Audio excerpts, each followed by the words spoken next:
उत्तर प्रदेश की बड़ी खबरों में आज वाराणसी के ज्ञानवापी मामला, जो कि वाराणसी डिस्ट्रिक्ट कोर्ट में पिछले करीब 4 महीने से चल रहा था, उसमें आज बड़ा फैसला आया और आज ये उत्तर प्रदेश की सबसे बड़ी खबर रही है। वाराणसी डिस्ट्रिक्ट जज ने ज्ञानवापी मामले में मुस्लिम पक्षकारों की जो याचिका थी, जो अपील थी, उसे खारिज कर दिया है और जो हिंदू पक्षकार थे उनकी बात को स्वीकार करते हुए फैसला सुनाया है कि अब ज्ञानवापी मस्जिद में जो गौरी श्रृंगार पूजा का मामला था, अब इस मामले पर सुनवाई होगी। जो तथ्य अब तक जो सर्वे कराया गया था डिस्ट्रिक्ट कोर्ट की तरफ से, डिस्ट्रिक्ट जज की तरफ से, ज्ञानवापी मस्जिद के अंदर करीब 3 से 4 माह पहले का ये मामला है।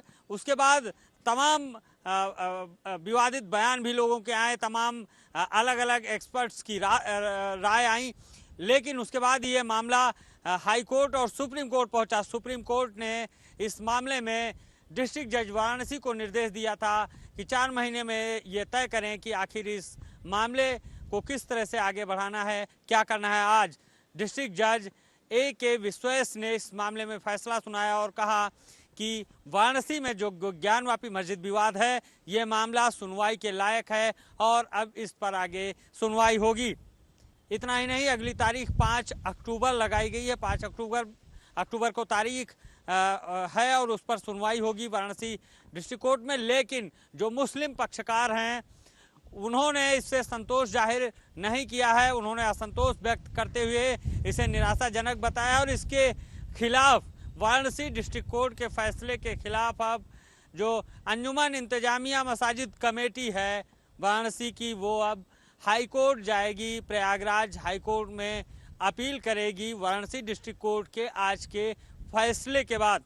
वहीं हिंदू पक्षकारों ने और जो हिंदू तमाम संगठन हैं हिंदुओं के, उन्होंने वाराणसी डिस्ट्रिक्ट जज के इस फैसले का स्वागत किया है और वाराणसी ही नहीं, उत्तर प्रदेश के तमाम शहरों से हिंदू संगठनों के स्वागत के निर्णय की खबरें आई हैं। और उसके बाद आज शाम को वाराणसी के हर घर में हिंदू संगठनों ने एक अपील की थी कि शाम को सभी लोग अपने अपने घरों में दीपक जलाएंगे अगर ये फैसला हिंदू पक्षकारों के पक्ष में आता है। शंख और घंटे को बजाया जाएगा इस फैसले के स्वागत में, चूंकि ये एक बड़ा कदम है बाबा विश्वनाथ मंदिर के विस्तारीकरण में। जो ज्ञानवापी मस्जिद और श्रृंगार गौरी पूजन का जो मामला चल रहा था, उसमें अब देखना खास होगा कि जब मुस्लिम पक्षकार हाई कोर्ट जाएंगे तो क्या हाई कोर्ट से उन्हें कोई राहत मिलती है या फिर वहां उन्हें भी निराशा हाथ लगती है। वीडियो जर्नलिस्ट अंकित के साथ Anoop Tripathi, JK24/7 news.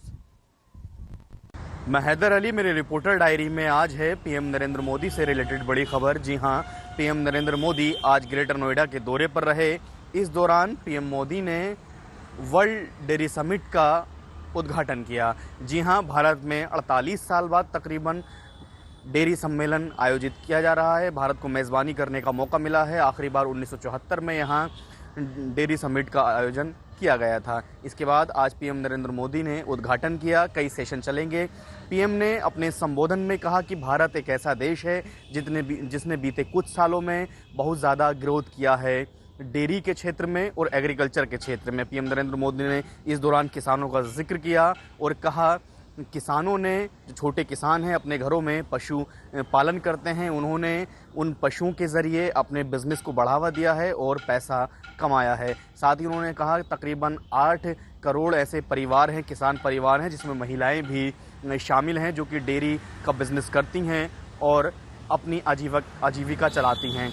World dairy summit की इस बार जो थीम रखी गई है वो भी पोषण और आजीविका रखी गई है, यानी कि किस तरह से दूध पौष्टिक साबित होता है और इससे जीवन को चलाने के लिए पैसा भी कमाया जा सकता है। पीएम के साथ इस दौरान यूपी के सीएम योगी आदित्यनाथ भी मौजूद रहे। पशुपालन मंत्री पुरुषोत्तम चौटाला भी मौजूद रहे। पीएम ने बाहर डेलीगेशन तकरीबन 1500 जो डेलीगेट आए हुए हैं 50 देशों के, उनका भी स्वागत किया। साथ ही कहा कि हमें और अभी आगे लेकर जाना है देश को और डेयरी के क्षेत्र में अभी और आगे काम करना है। इसके अलावा पीएम नरेंद्र मोदी ने कहा कि हम बहुत जल्दी एक पशु आहार का कॉन्सेप्ट सिक्का लेकर आए हैं जिसके कि हर पशु की एक अपनी अलग पहचान होगी और इससे हम उनको डिजिटलाइज करेंगे ताकि अगर वो बीमार होते हैं तो हमें पता लगे और हम उनका बेहतर इलाज कर सकते हैं। साथ ही हम डेयरी बिजनेस को रिफॉर्म कर रहे हैं, इसमें युवाओं को जोड़ रहे हैं। इसके अलावा किसानों को लोन भी दे रहे हैं ताकि वो इस बिजनेस में आगे। 24/7 न्यूज के विशेष कार्यक्रम रिपोर्टर्स डायरी में आप सभी का बहुत स्वागत है। जिस तरीके से अहमदाबाद में आम आदमी पार्टी के मुख्यालय पर कहीं ना कहीं रेड पड़ने का काम हुआ और लेकिन वहां से जो दिल्ली जिस तरीके से गुजरात पुलिस वहां पर रेड करने पहुंची और कुछ नहीं मिला, इस मुद्दे पर ज्यादा बातचीत करने के लिए हमारे साथ आम आदमी पार्टी के नेता सोमनाथ भारती मौजूद है। बातचीत कर लेते हैं। सर, रेड पड़ी लेकिन कुछ नहीं मिला, क्या कहना चाहते हैं? मैं कह रहा हूं और रेट डालो, बड़ा शुभ है, क्योंकि जितना रेट डालोगे उतनी परसेंटेज ऑफ वोट्स बढ़ेगी हमारी। गुजरात की जनता थक गई है इनसे। गुजरात मॉडल कह कर देश को बेवकूफ़ बनाया। गुजरात में जनता हाहाकार कर रही है। किसान हो, व्यापारी हो, विद्यार्थी हो, औरतें हो, पुलिस वाले हो, सब कोई हाहाकार कर रहे हैं कि भाई केजरीवाल जी आप आओ और बेड़ा पार लगाओ। तो ये इस वक्त मैं देख रहा हूं कि मोदी जी ने होशो आवाज खो दिया है। भाजपा होशो आवाज खो दी है। देखो, एक ही व्यक्ति ने काबू नहीं आ रहा है, वो अरविंद केजरीवाल।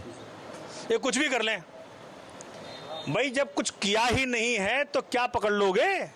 और जनता भी कह रही है, चाहे मनीष सिसोदिया हो, हमारे साथी जैन साहब हो, कोर्ट तक ने पूछ लिया कि भाई क्राइम कहाँ है, क्राइम तो दिखाओ। तो बेशर्मी की भी हद होती है, लेकिन भगवान के घर में देर या अंधेर नहीं है। भगवान देख रहे हैं। इस प्रकार से हम लोग क्या थे, कुछ भी नहीं थे। इन्होंने खुद ही चैलेंज किया था, अगर आप याद करो 2013 कि नहीं हम तो लोकपाल नहीं देंगे सर, आप खुद ही बना लो। तो एक बार चैलेंज किया, आज तक भुगत रहे हैं। तो अरविंद जी ने जो एक भारतीय राजनीति में मिसाल पेश की है, पूरे भारत में आज एक ही व्यक्ति का नाम है कि जब ये आएगा तब हमारे बच्चे पढ़ लिख पाएंगे, जब ये आएगा तो तब हमें स्वास्थ्य सेवाएं मिल पाएंगी, बिजली मिल पाएगा, पानी मिल पाएगा, इज्जत की मान सम्मान की जिंदगी बिता पाएंगे। तो मुझे लगता है कि देखो, दिल्ली से काफिला चला पंजाब के साथियों ने और धक्का दिया, सीधा गुजरात के बाद सीधा भारत। तो ये इसी से बहुत घबराहट में है मोदी जी, और होना भी चाहिए। देखो, परमात्मा ने इनको भी ताकत बख्शी थी।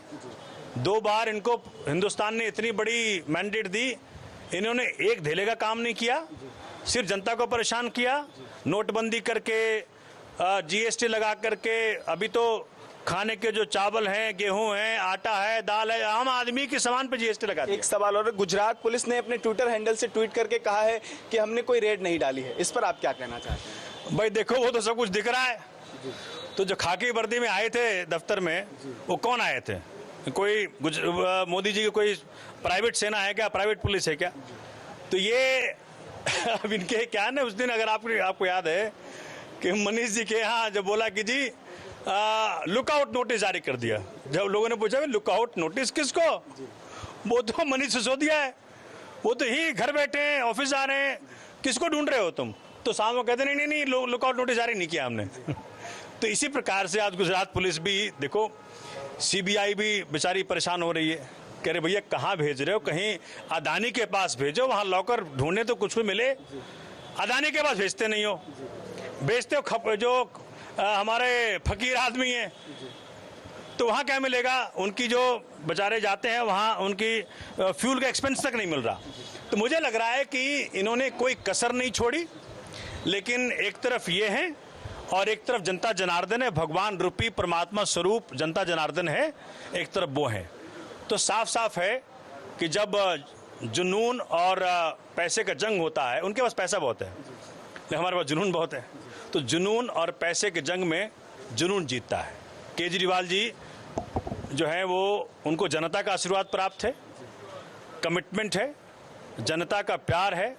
जिस प्रकार से दिल्ली जनता ने दिया, पंजाब दिया जनता ने, गुजरात भी आएगा। ठीक है सर, बहुत शुक्रिया हमसे बातचीत करने के लिए। हमारे साथ विधायक सोमनाथ भारती बात कर रहे थे। उन्होंने साफ तौर पर कहा है कि अहमदाबाद पुलिस जिस तरीके से उनके पार्टी कार्यालय पर पहुंची, उन्हें लग रहा था कि वहां पर पैसा होगा, लेकिन कुछ नहीं मिला।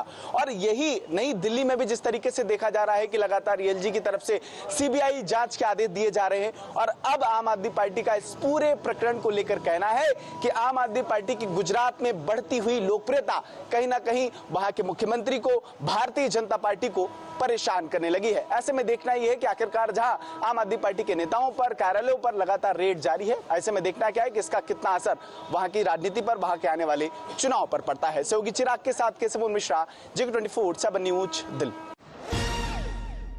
रिपोर्टर डायरी में उत्तर प्रदेश की आज बड़ी खबर यह है कि उत्तर प्रदेश के अंदर पूर्वांचल और बुंदेलखंड में नई आईटी सिटी यानी कि हब बनने जा रहा है एक बार फिर, क्योंकि नोएडा के बाद कहीं भी उत्तर प्रदेश के अंदर आईटी सिटी जो पूरा हब है ये कहीं भी नहीं है।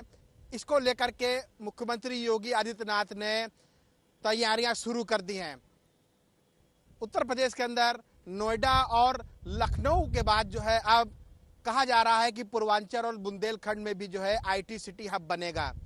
इससे जहां विकास को तो रफ्तार मिलेगी, साथ ही जो नवयुवक हैं रोजगार भी उनको मिलेगा, यानी बेरोजगारी पर भी काफ़ी इसका असर देखने को मिलेगा, क्योंकि उत्तर प्रदेश के अंदर तमाम जो नवयुवक हैं उनको रोजगार की तलाश में बाहर जाना पड़ता है, अन्य राज्यों में जाना पड़ता है, बाहर देशों में जाना पड़ता है। उनको जब राज्य के अंदर ही यानी कि उत्तर प्रदेश के अंदर ही आईटी सेक्टर के तहत तमाम जो कंपनियां आएंगी उन पर उनको रोजगार मिलेगा। हालांकि इसके चलते जो है जो आईटी एंड इलेक्ट्रॉनिक्स विभाग है उसने राज्य के सभी प्राधिकरण हैं उनसे प्रस्ताव मांगा है कि आखिरकार कहां कहां पर आईटी सिटी बनाया जा सकता है, हब बनाया जा सकता है, वहां का प्रस्ताव उनको देना है। उस प्रस्ताव के आने के बाद निवेशकों को ढूंढा जाएगा कि आखिरकार कौन कौन निवेशक होंगे जो आईटी सिटी बनने पर निवेश करेंगे। हालांकि सूत्रों के अनुसार ये जानकारी मिली है कि बुंदेलखंड में आईटी सिटी हब बनाने की पूरी तैयारी की जा रही है। उसके चलते जो है झांसी में जो है जमीन भी तलाशी जा रही है, यानी कि जिस तरीके से जानकारी मिल रही है उससे ये माना जा रहा है कि आने वाले समय में जो है झांसी, बुंदेलखंड और पूर्वांचल में आईटी सिटी हब बन जाएगा। इससे जहां एक तरफ जो है आईटी सॉफ्टवेयर को निर्यात मिलेगा, वहीं दूसरी तरफ युवाओं को रोजगार भी मिलेगा। हालांकि प्राधिकरण का जो प्रस्ताव मांगा गया है, प्राधिकरण से प्रस्ताव आने के बाद इस पर मंथन शुरू होगा और जिस तरीके से तैयारियां शुरू हुई हैं, आने वाले जनवरी में माना जा रहा है जो ग्लोबल इन्वेस्टर समिट होगी, तब तक जो है चीजों को काफी यानी खाका तैयार कर लिया जाएगा। कैमरा पर्सन मुजम्मिल के साथ में अंकुश जायसवाल, JK न्यूज, लखनऊ। आज 5 दिन के अंत तक, आज 6:30 बजे तक करीब 94 किलोमीटर पूरा होगा। आज सुबह 11 किलोमीटर था और आज दोपहर को 10 किलोमीटर होगा। तो पहले 5 दिन में 94 किलोमीटर कवर हुए हैं। औसत के तौर से हर दिन 19 किलोमीटर आता है। हम थोड़ा पीछे चल रहे हैं। राहुल गांधी जी चाहते हैं कि हम हर दिन 25 किलोमीटर करें, पर सभी भारत यात्री कहते हैं कि हमें 21-22 करने की क्षमता है। 25 करने के लिए अभी वक्त होगा। अब तक हमने 19 किए हैं, तो थोड़ा और तेजी से हम चलेंगे बाकी दिनों में। मैंने पहले कहा था कि ये भारत जोड़ो यात्रा मन की बात नहीं होगी, जनता की चिंता होगी। मैंने कभी नहीं सोचा था कि ये जनता की चिंता नहीं बल्कि बीजेपी की चिंता भी हो जाएगी, क्योंकि जिस तरीके से बीजेपी नेताओं से बयान आ रहे हैं, बिल्कुल झूठे बयान आ रहे हैं, बेबुनियाद बयान आ रहे हैं, बिल्कुल साफ हो गया है जिस तरीके से सोशल मीडिया उनकी फैक्ट्री चल रही है। बिल्कुल साफ हो गया है कि वो घबरा है, परेशानी में है, वो पीड़ित हैं और वो उनको देखने को मिल रहा है कि जनता से क्या रिस्पॉन्स आ रहा है इस भारत जोड़ो यात्रा के लिए। तो वरिष्ठ नेताओं से, कैबिनेट मंत्रियों से जो बुरी तरीके से घोटाले में फंसे हुए हैं, उनके मुंह से झूठ के अलावा तो हम कुछ एक्सपेक्ट नहीं कर सकते, और आज भी उसका एक मिसाल हमें देखने को और सुनने को मिला है। तो ये आलोचना चलती रहेगी। ये जो टिप्पणियां आएंगी इनसे, कंटेनर के बारे में, टी शर्ट के बारे में, जो नहीं कहा गया वो कहा गया, इसके बारे में जहां गए थे उनको कहना वहां नहीं गए थे, पर जिसकी जो फोटो सबूत है उसको इनकारते हुए ऐसी सब टिप्पणियां आती रहेंगी। तो ये आपने सुना कि कांग्रेस के नेता जयराम रमेश का क्या कुछ कहना है, किस तरीके से आज प्रेस वार्ता कर उन्होंने भारतीय जनता पार्टी पर तीखी टिप्पणियां की है, तीखा प्रहार किया है। बहरहाल अब आपको जानकारी दे दे कि जो कांग्रेस की भारत जोड़ो यात्रा है, जयराम रमेश ने जो आज जानकारी दी है उसके अनुसार आज अपने 5वें दिन 102 किलोमीटर पूरा कर लेगी और 3570 किलोमीटर की ये पूरी यात्रा होने वाली है, जो कि तमिलनाडु के कन्याकुमारी से लेकर जम्मू कश्मीर के श्रीनगर तक जाएगी। और इसी के साथ आपको जानकारी दे दे, अगले 17 दिन जो ये यात्रा है वो केरल में रहने वाली है और 1 अक्टूबर से लेकर 22 अक्टूबर के बीच में ये यात्रा कर्नाटक की ओर आगे बढ़ेगी। JK 24/7 न्यूज के लिए दिल्ली से उज्जवल कुमार की रिपोर्ट। पंजाब के अंदर गायक सिद्धू मूसेवाला की हत्या के बाद अब हर दिन नए बड़े खुलासे जो हैं वो सामने आ रहे हैं। कुछ दिन पहले ही पंजाब, हरियाणा और दिल्ली पुलिस ने जो अलग अलग गैंगस्टर इस पूरी घटना को लेकर गिरफ्तार किए थे, उनके खुलासों के बाद अब आतंकी गतिविधियां पंजाब, हरियाणा और दिल्ली के अंदर जो इससे पहले हुई हैं या फिर जिसको लेकर प्लान किया जा रहा है, उसको लेकर अब जो केंद्रीय जांच एजेंसी NIA है वो पूरी तरीके से सतर्क हो चुकी है। गैंगस्टर का संबंध सीधे तौर पर पाकिस्तान में बैठे जो आतंकी मॉड्यूल हैं उनके साथ देखा जा रहा है और यही कारण है कि NIA इस पूरे मामले को लेकर अब इस पूरे घटनाक्रम पर अपनी जांच जो है आगे बढ़ाना चाहती है। आज पंजाब, दिल्ली और राजस्थान के अलावा हरियाणा के अंदर भी करीब 50 जगह पर NIA ने छापेमारी की है और ये छापेमारी सीधे तौर पर जो एक कैटेगरी के जो गैंगस्टर हैं उनके घर पर की गई या जो फिर आतंकी गतिविधियों को लेकर लोग पकड़े गए हैं उनके रिश्तेदारों पर ये पूरी की पूरी रेड जो है ये NIA की तरफ से की गई है। पंजाब की अगर बात करें तो आज पंजाब के बटाला के अंदर ये रेड की गई है, जग्गू भगवानपुरिया का गांव वहां पर पड़ता है। गुरदासपुर के अंदर जो उनके रिश्तेदार हैं उनके ऊपर ये रेड की गई है। अमृतसर के अंदर रेड की गई है। इसके अलावा अबोहर फाजिल का जहां पर लॉरेंस का गांव है पुराना, उनके रिश्तेदारों पर ये रेड की गई है। पटियाला के अंदर ये रेड की गई है। फरीदकोट के अंदर ये रेड की गई है। फाजिलका के अंदर ये रेड की गई है।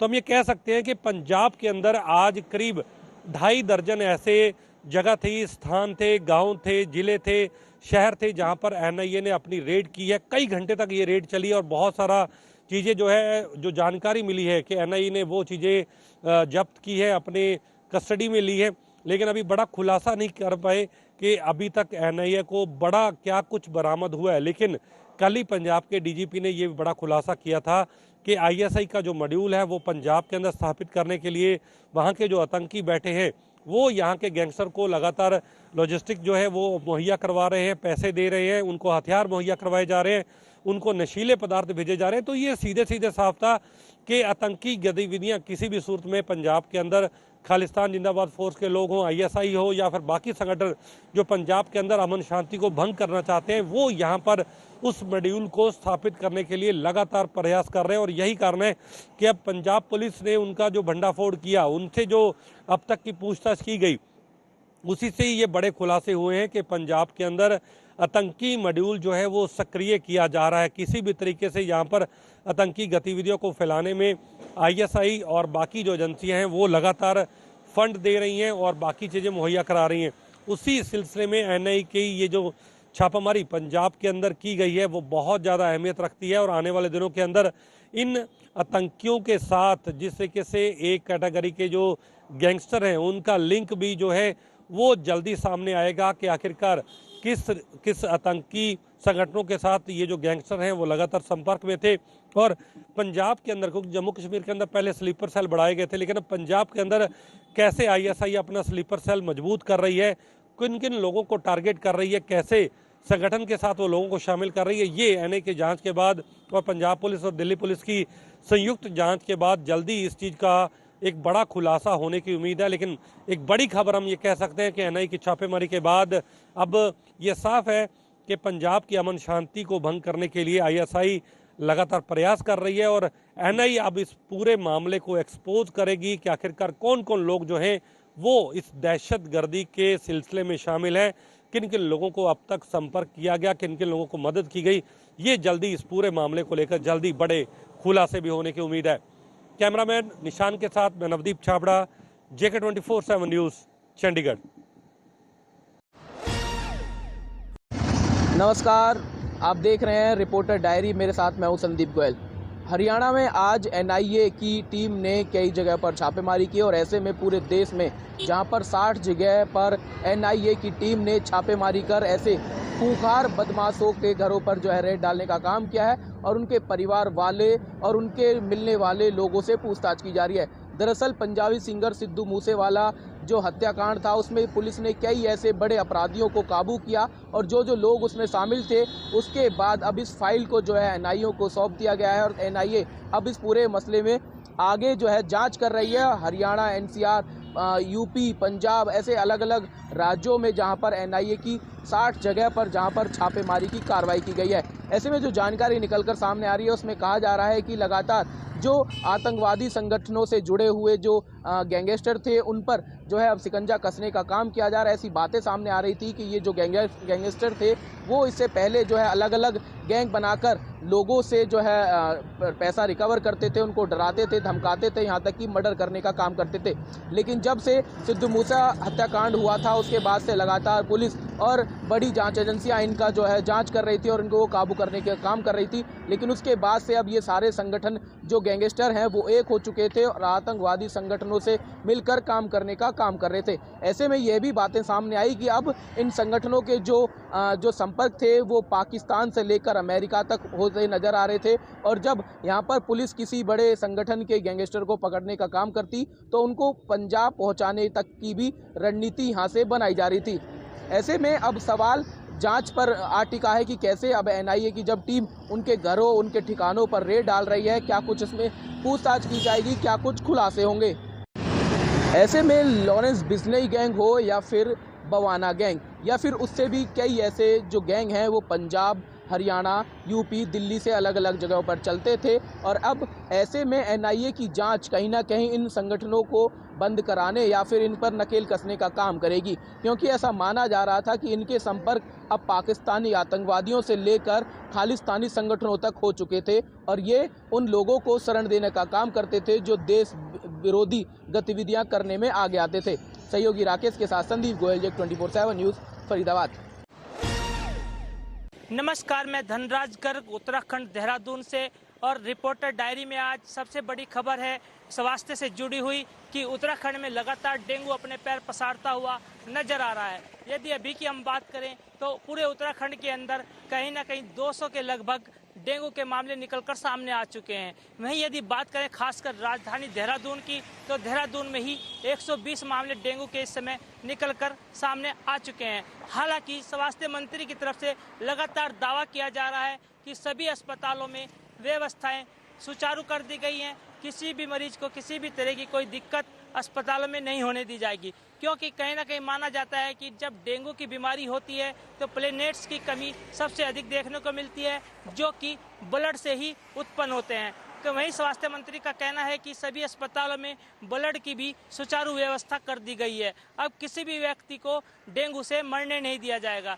लेकिन वहीं यदि मौतों की बात करें तो अभी मौतों का कोई आंकड़ा निकलकर सामने नहीं आया है और जल्द ही हम आपको ये भी बताएंगे कि स्वास्थ्य मंत्री किस तरीके से पूरी व्यवस्थाओं को देख रहे हैं, क्योंकि मुख्यमंत्री पुष्कर सिंह धामी पहले ही निर्देशित अधिकारियों को कर चुके हैं, स्वास्थ्य अधिकारियों को निर्देशित कर चुके हैं कि किसी भी तरह की दिक्कत किसी मरीज को अस्पतालों में ना आए, उनके लिए बेडों की व्यवस्था की जाए। क्योंकि यदि बात करें दोनों हॉस्पिटल की तो दोनों हॉस्पिटल में अलग से डेंगू का वार्ड बनाया गया है जिसमें 20 के लगभग बेड लगा दिए गए हैं। यदि किसी को भी कोई दिक्कत होती है तो उसको तुरंत अस्पताल में भर्ती किया जाएगा। और वहीं जागरूकता के लिए भी लगातार नगर निगम हो या अन्य विभाग हो, तमाम विभागों की तरफ से कहीं ना कहीं एक जागरूकता अभियान चलाया जा रहा है, जिसके तहत बड़े बड़े बैनर बाजारों में लगाए गए हैं और घर घर जाकर पंपलेट के माध्यम से भी लोगों को जागरूक किया जा रहा है कि वो अपने घरों में पानी इकट्ठा ना होने दें, क्योंकि साफ तौर पर देखा जाता है कि कहीं ना कहीं जो डेंगू का मच्छर उत्पन्न होता है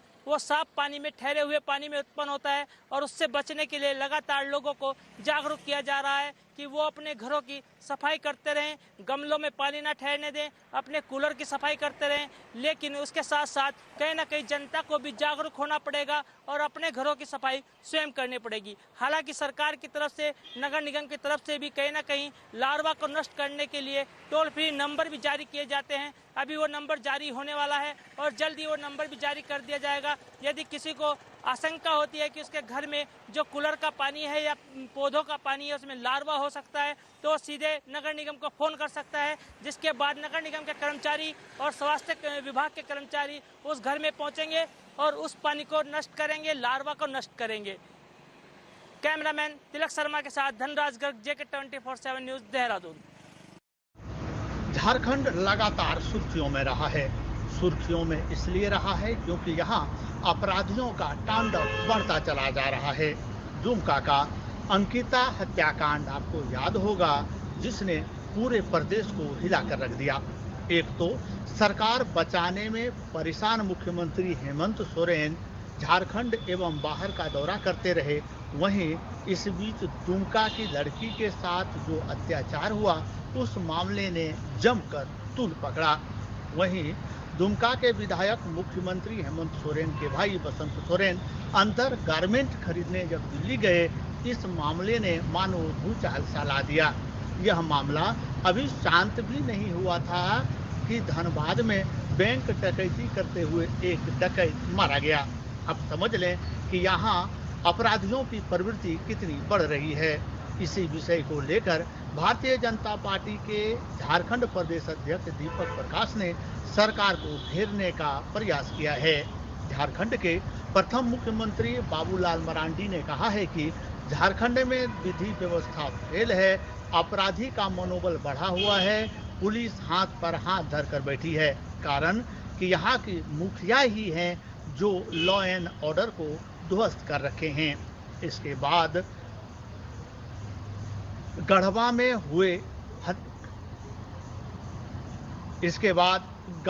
हुए एक मामले ने अभी तूल पकड़ा है, जहां एक विशेष समुदाय के लोग ने एक व्यक्ति को जलाकर मार दिया है। चूंकि वह लड़का हिंदू है, इसलिए दोनों पक्ष तनाव में हैं और गांव के लोग तनाव के बीच जी रहे हैं।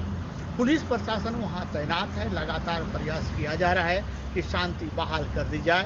एहतियातन के तौर पर वहां इंटरनेट सेवा भी बंद कर दी गई है।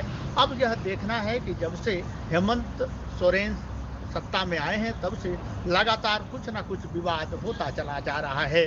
सरकार तो बचाने में सफल रहे, परंतु लॉ एंड ऑर्डर के मामले में अभी सरकार कटघरे में है। भारतीय जनता पार्टी के तमाम विधायक एवं सांसद और उनसे मांग कर रहे हैं कि नैतिकता के आधार पर वो इस्तीफा दे दें। अब आने वाले समय में यह देखना दिलचस्प होगा, क्या लॉ एंड ऑर्डर पर कमान कसते हैं हेमंत सोरेन या गठबंधन की सरकार बचाकर यूं ही चलती रहेगी इनकी कारवां। Manish Kumar Jha, Jharkhand, JK 24/7 news.